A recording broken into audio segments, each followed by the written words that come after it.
www.pncradio.fm. What up, what up, what up? This is Cisco. It's the Commission PNCRadio.fm. To my right, I got Low Key. What up, baby? Lyris. Yes, sir. Amira. Hey, hey. Zeke. Shining Star of New York City. Zeke got no turntables today. He's like a host today. Yeah, it's different. Transition. And we got Reza from Bravo's up? hit show, Shahs of Sunset. How you doing, son? You know, just chilling in NYC with this whack ass weather. Why you didn't tell Bravo to start this shit like June, man? Right? I mean, I don't know. Why do you people live here? What is Are you doing shots? Huh? You doing shots? Look, we have better food here. So you would never consider living in New York? Or at least having a place in New York? Anything about hell no. How about like a summer Hampton getaway? Hell no. It's taking 5 hours to fly here to go somewhere in the Hamptons when I'm in the most beautiful city in the world. Oh, here we go. Oh, God. So tell us about Shahs and how did it get started? Who did Bravo come to you guys? Who went, like, how did that whole thing start? So my girl MJ calls me one day and says, hey, you know Jesse and Marissa? I'm like, yeah. He's like, well, Jesse's throwing around this idea of pitching a reality show based off of Persians. You know, he's never been around Persians. He thinks we're crazy, we're rich, we're this, we're that. And I'm like, okay. And she's like, well, he's coming over here for a glass of wine. Come over. So I went over there. He came over. Cut to, he's like, I want to shoot a little sizzle reel, and I want to pitch it to Bravo. And literally, just like that, a bitch is on a reality show. Were you afraid that too much of your life would be exposed when you did the show, or were you fine just bringing it all out? Good question. He deserves a raise. So,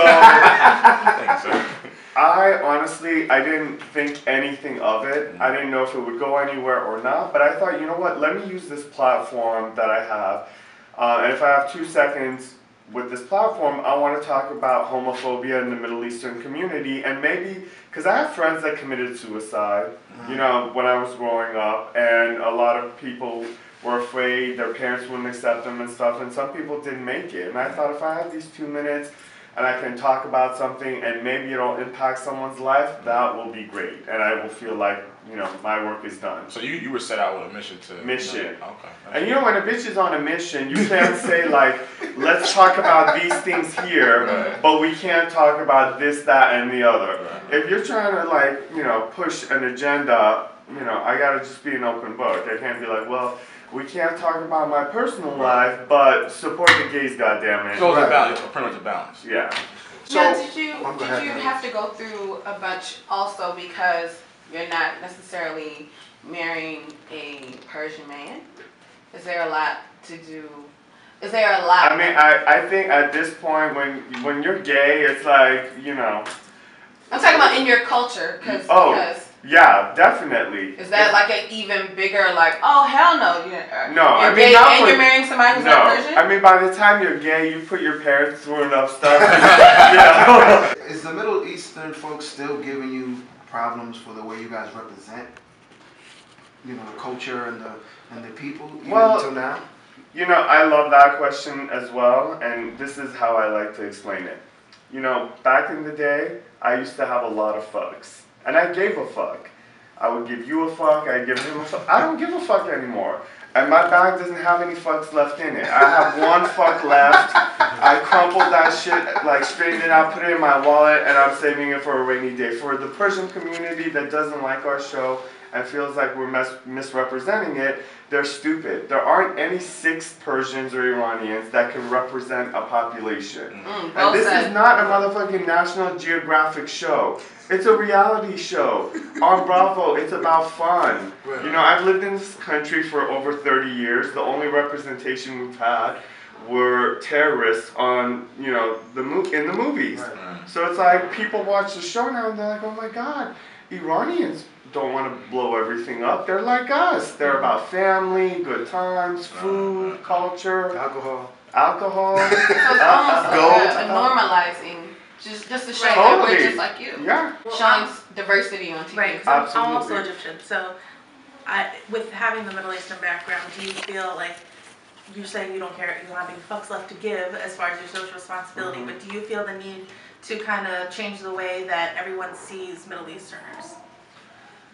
Like, you know, I think, again, with Middle Easterners, there's so many countries in the Middle East and there's so many traditions and stuff. I thought that for me, the biggest thing, you know, yes, Middle Easterners are just like every other community, and I'm American. You know, bitch has been here since he was 3 years old. I worship this country. right. You know, if I was back in Iran, I'd either be dead or, you know, suicidal. So I'm really appreciative that I get to live in this country, and it affords me the freedom to be open and gay and proud. So yeah, if people can see Middle Easterners and not have the typical stereotypes, and I'm able to push, you know, my agenda, that's the only thing I'm thinking about. That's not fine. worried about the haters. That's fly. So how does this show affect your real estate business? It doesn't affect it in the best way. Season 1, I got a phone call from a Persian family, you know, and everything checked out the way it normally would, and you know, they own the house, they've been there for a long time. I did my research, I put together, you know, a marketing plan for them. I wore a beautiful suit, I show up at their house to pitch, you know, myself and to list their home. All of a sudden I'm noticing, wait a minute, there's like a lot of snack type items out. Everyone's dressed up and there's a lot of people here, like a lot of people, and more people are showing up. And the help is bringing drinks and shit out, and I realized these motherfuckers invited me over because they wanted to hang out. And for me to take pictures with their kids. It was a ruse. They got a bitch. I was set up. So did you play along? Yeah, like, how did you do this? Please tell me you went off. I didn't go off. There were a lot of people there. The house was a very expensive Did you house. get the listing? No, they didn't want to sell. This was not about selling. So I quickly realized, no, I'm not staying for dinner. Thank you for having me. You know, here's, you know, some info on me in your house. If you want to sell, call me. They never called me? Wow. No. So, And in the meantime, that house never went on the market, and it's like 4 years later. So it wasn't that they didn't hire me; they were not interested. So are you still kind of grinding every day in real estate, or are you kind of taking this platform and going in a different direction? No, this platform is unstable, and you know, it's a gift, and it can go away at any moment. You know, and if you want to keep wearing watches like I do, you gotta have a job, like, that makes money. Humble stunts. So, no, I go to the office every day, you know. So we're doing our rapid fire. This is where we try to trip people up. We get Bring it. Oh, see, I like that. I like that enthusiasm. All right, so here's your rapid fire. Yes. When was the last time you thought about being single? On a daily basis. Okay. Your most annoying reality star on Bravo? Nene Leakes. She's a moose. I can't stand it. Celebrity crush? Ryan Gosling. Besides your show, which is the best show on Bravo? I should say Watch What Happens Live, but I'm not. Because he's not my boss anymore. So I love the Housewives franchises. You know, A particular one? New York is my favorite, again, because my girl Bethany is back. Bam! And last one, if you Did had I to mention kick... Nene's a moose? Yes. Oh, okay, sorry.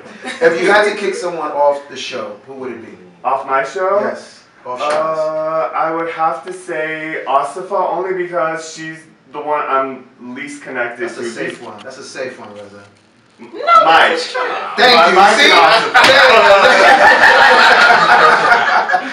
Well, Reza, thank you for joining us. It was a Thank you pleasure, guys so much man. for having me. And we're going to continue to watch the show. Thank Next you. time you're in New York, please feel free to visit us. Yeah, I'm You not guys coming hang back when you until Yeah. the weather's better, but I will come and visit. Just so you know, we drink Hennessy here. It's not right now, but we usually drink Hennessy, so next time. Yeah, we'll have some I more. speak fluent hood rat and drink Hennessy. This is Information BusyRadio.fm. Peace, y'all. www.pncradio.fm